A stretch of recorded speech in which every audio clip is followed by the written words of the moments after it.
किसी के दूर जाने से, ताल्लुक टूट जाने से, किसी के मान जाने से, किसी के रूठ जाने से मुझे अब डर नहीं लगता।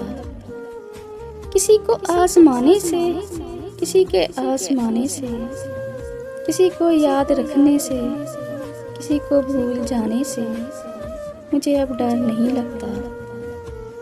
किसी को छोड़ देने से, किसी के छोड़ जाने से, न शमा को जलाने से, न शमा को बुझाने से मुझे अब डर नहीं लगता।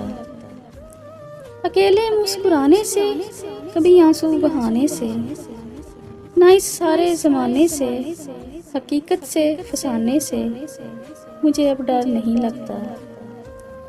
किसी की नारसाई से, किसी की पारसाई से, किसी की बेवफाई से, किसी दुख इंतहाई से मुझे अब डर नहीं लगता।